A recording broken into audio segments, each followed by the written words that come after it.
The Spring Festival Gala is not just a show. It is the stage. Every year, millions watch. Families gather. History is made quietly, sometimes without anyone realizing it in the moment. But this year, something shifted. Before Wang Yibo even stepped on stage, there was already a tension in the air. Not loud. Not chaotic. Just a strange stillness, like everyone knew they were about to witness something that wouldn't be easily forgotten. And then the lights changed. Not flashy. Not rushed. Controlled. The music began, low, deliberate, almost restrained. And then Wang Yibo appeared. No exaggerated entrance. No dramatic gesture. Just presence. The kind that makes you sit up without realizing you've done it. His movements were sharp, but not aggressive. Every step felt measured, intentional, like he wasn't performing for the stage, but commanding it. The choreography wasn't screaming for attention, yet somehow it demanded it. His body moved like it knew the music before the music itself caught up. And then came that moment. The one people replayed. The pause. The look. A half-second stillness where time seemed to hesitate, where the entire arena held its breath. Did you feel it too? Because right there, something changed. The performance stopped being entertainment and became statement. Camera angles tightened. The lighting grew bolder. And Wang Yibo, calm, focused, almost dangerously composed, pushed forward as if he was telling a story without words. Not flashy confidence. Not arrogance. Just certainty. The kind that says, I belong here. Now here's where things get interesting.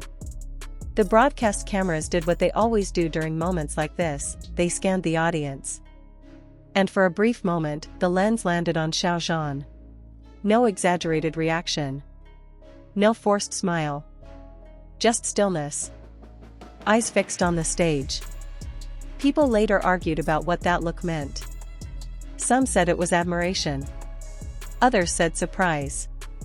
Some claimed it was pride. Others said it was something deeper, something quieter. But here's the truth. It wasn't loud enough to be obvious. And it wasn't small enough to be ignored. He didn't look away. And that's what made people talk. Because when someone like Xiao Zhan, known for emotional control, for elegance, for measured responses, goes silent like that, you notice. Was he impressed? Was he caught off guard? Or was he simply watching someone he knew had crossed into a new level? Back on stage, Wang Yibo didn't slow down. If anything, he became more precise. His expression sharpened. The choreography unfolded like chapters, each movement building on the last. No wasted motion. No unnecessary drama. And when the final note hit? He didn't bow immediately. He stood there. Just long enough. Long enough for the applause to rise before he acknowledged it. That single choice, waiting, did something powerful. It told the audience, I know what just happened. And so did they. By the time the performance ended, the applause wasn't polite. It wasn't routine. It was loud, layered, and unrestrained. But here's the part most people missed. After the clapping. After the cheers. After the cameras moved on.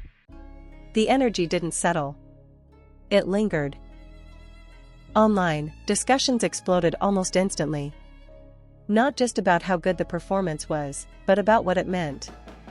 People weren't just praising the dance. They were talking about growth. About transformation. About moments when an artist steps out of comparison and into definition. And again, Xiao Zhan's reaction came up. Why hadn't he spoken? Why had he stayed so quiet afterward?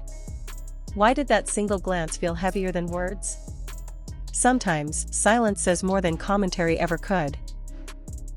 What happened after the gala might be even more interesting than the performance itself. Because in the days that followed, something subtle began to unfold. Interviews were given. Clips were replayed endlessly. Praise poured in from all directions: industry professionals, casual viewers, longtime fans. Social media timelines filled with slow-motion edits, frame-by-frame breakdowns, quiet admiration turning into loud celebration. Yet one thing remained consistent. No direct comment from Xiao Zhan about that performance. Not praise. Not comparison. Not explanation. Just nothing. And that silence didn't fade away. It stayed. It echoed. Because in a world where reactions are instant and opinions are expected, absence becomes noticeable. And absence, when it comes from someone known for thoughtfulness and restraint, becomes its own form of communication. That absence became a conversation. Fans began revisiting old moments. Old stages. Old interviews. Old interactions from years ago, when both men were still finding their footing, still proving themselves, still learning how to carry the weight of attention. People compared then and now, not to pit them against each other, but to understand the distance they had traveled. And what stood out most was how differently Wang Yibo carried himself now. There was confidence, yes, but not the loud kind. It was quieter. Heavier. Earned.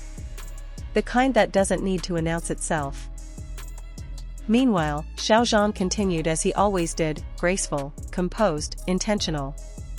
His public presence remained steady, controlled, familiar. But some viewers claimed they sensed a shift. Nothing dramatic.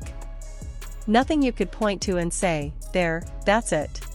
Just a slight recalibration. As if something had been acknowledged internally. Not challenged. Not threatened. Acknowledged. And that raised questions people couldn't stop asking. Was it competition? Was it respect? Or was it simply the recognition that both men had grown into entirely different forces, no longer walking the same path, yet still aware of each other's presence? Here's the thing most people forget. Not every powerful moment needs a response. Not every realization needs words. Sometimes, silence isn't emptiness. Sometimes, it's clarity. Sometimes, the real story happens in what isn't said. So let me ask you. When you watched that performance, did you feel it too? And if Xiao Zhan really was speechless, what do you think that silence meant? Backhand index pointing down, drop your thoughts in the comments. Because this story isn't finished.